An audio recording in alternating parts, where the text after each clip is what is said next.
So yesterday I put out a video about narcissism in the spiritual context and the purpose. I promised to come back and talk about the channeled purpose of why we're seeing so many conversations about narcissism. Some people think there's a rise in narcissism. Some people believe that we're just seeing it now. And I personally think it's a combination of the two. If you don't know me, I'm Rana Malloy, and I'm the co-owner of the House of Passionate Gratitude, where we seek to help all those we meet lead positive, happy lives. There's a link in the bio if you'd like to learn more about spiritual counsel, life coaching, intuitive mediumship, set up some work together. Happy to do it. Also workshops, events, speaking, all that stuff. And also our workbooks are there. Now, all of that said, back to narcissism and the spiritual purpose, okay? So if we are here as souls in an incarnation for duality, okay? So an example would be if you are in North Carolina or someplace where it's very, very warm, 80, 90, 100 and something degrees, very humid, it gets to be a bit much, right? And then you go someplace where it's a little cooler. So for instance, in the summer, I like to go visit my family in Vermont. And that's typically a good 10 to 15, maybe 20 degrees cooler, lots less humidity normally. I went in August this year and it was somewhat cooler. Anyways, that temperature difference from 90 degrees to 80 degrees and less humidity is amazing, right? It didn't have to go from 90 degrees to 40 degrees. I appreciated the polarity, the duality, the difference in the experience of 90 to 80 degrees to 70 degrees, etc. So we can appreciate the cooler weather, we can appreciate the warmer weather, etc. when we have been inundated with the opposite of that, okay? The mirroring of that. Think of those words. When you think about lessons as a soul coming into incarnation, think about polarity, duality, mirroring the opposite effect of this versus that, okay? So if right now we are at a period in human history about choosing ourselves, about autonomy, and this is evident by lots of experience and people that I've talked with and things that I've channeled, including this message that I'm talking about tonight about the purpose of narcissism. This is channeled. It's what I received from Spirit in meditation about this particular topic. But in any case, if we are here and with a message of choosing ourselves, and it's evident from that, but it's also evident in the astrology, because right now, Pluto in Aquarius, there's lots of out there about that. Go listen to that stuff, okay? There's also Saturn moving back into Pisces. It's there. That's another theme of this.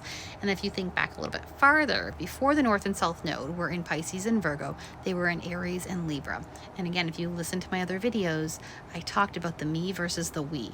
The North and South Node were emphasizing, where am I taking care of me? And where am I giving myself away and taking care of we?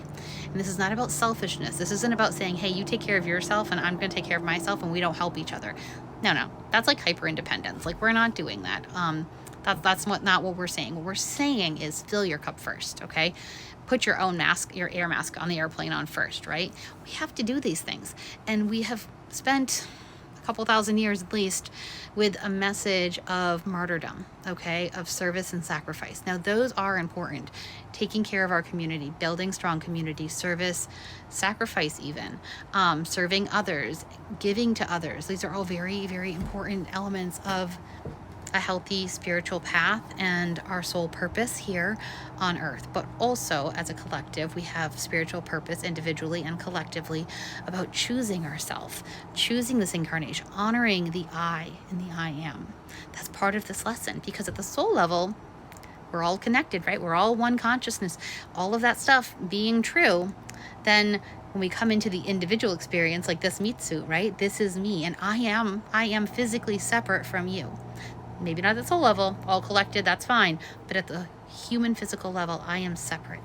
And I need to take care of this being mentally, physically, and spiritually. And if there is something that is inhibiting that, like narcissism, a relationship with a narcissist, then guess what?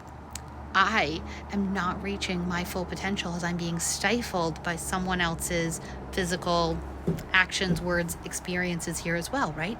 So what am I forced to do? I'm either going to comply and be controlled, or I'm going to rise up and choose autonomy. I'm going to choose myself. I'm going to choose to make my decisions. I'm going to choose my knowing over someone else's knowing, okay? Away from the guru mentality, away from the control mechanisms that say you do it this way because this is the way we do it. And this is the way we say it's the right way. And this is the way that we say is the only way to be a good person or a good soul or have a good life. Because when we sit with ourselves, and you can read some teachings by Osho as well, he spoke about this, that at the soul level, we know right from wrong. We know it's wrong to go murder someone else, right? But there are instances where we might say, oh, justified, right? Like you or me kind of a thing, life or death situations, things happen. But at the soul level, it's not okay to murder anyone ever. Like it's not, right? But we don't need, we have laws, right? But at the soul level, souls know this. Souls know this to be true. And it's that autonomy, that inner knowing, and that's what we're talking about. The right from wrong and using your own inner guidance and inner compass at the soul level. And the way we bring this up, the way we rise up within ourselves and say, ooh, I do matter. My wants, needs, and values matter. I have a right to be here. I have a right to be happy here. I have a right to be peaceful here. I have a right to be free here. I have a right to pursue my purpose and passion in this life, unrestricted by someone else's control mechanisms. And how do we bring that up? I don't know about you, but I have a really strong Aries placement. So for me, you tell me I can't. You want to see me get something done? Tell me I can't. Tell me you can't do that. Yes, I can. Somebody told me once that I could not learn how to put a roof on. Guess what? You want your house shingled? I might need a few minutes for a refresher. It's been over 10 years, but I'm pretty sure I could help you put some shingles down. Might be slow. I might have to carry them. I'm not as strong as I was, but guess what? It's going to get done because somebody told me I can't. So tell me I can't have autonomy. Tell me that I can't take care of myself. Tell me that I can't choose me, that I can't make healthy decisions for myself and my child and my family. Tell me I can't. I'll show you that I will. That's what happens. And most humans, many, many humans at the very least, we're built like that. We are built to rise up under the pressure and say, yes, I can. Yes, I can. Yes, I am worthy. Yes, I am valuable. No, you will not control me. No, you will not keep me down. I am. That's how we're wired in the human experience. That's what we're here for, is to choose that this time. And in that choosing ourselves, we choose our spiritual path. We choose our awakening, right? That was something we talked about last week. We choose our alignment when we make the choices for ourselves. No one else is out here to hand your alignment to you. I can teach you. There's a course, 12-week course coming up, starts in December is the next one. We can talk about how to learn how to do that for yourself, but I cannot do it for you. No one can. So the biggest way we get a collective mass of people to start choosing themselves is to put the pressure on. And narcissists do this within the personal, interpersonal relationships. You start with someone in a childhood home with one. If you have a parent or a guardian or a caregiver who is narcissistic, manipulative, controlling, abusive in any form, guess what? The children in that home are going to experience it, and they tend to either become victims to another one. When they get older, they repeat the cycle somewhere else. They become one and start treating other people like that. There is a percentage of them.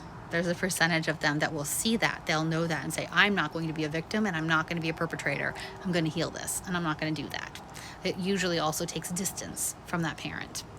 It just does. It's sad. It's sad to say children sometimes need distance from their parents, but sometimes they do in that dynamic so they can heal and be healthy and not repeat the cycle. Because I don't know about you, but I don't want my child or any of my nieces or my nephew to be in a dynamic with someone who treats them that way.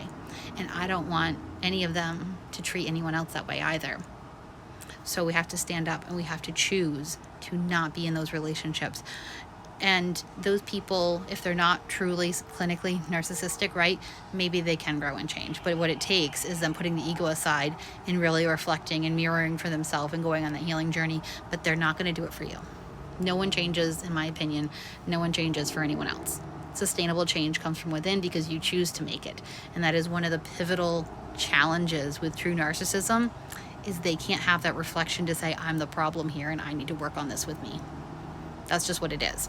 Anyways, I've gone on now for almost 10 minutes about it. I hope it helps explain to you why there's so much of it.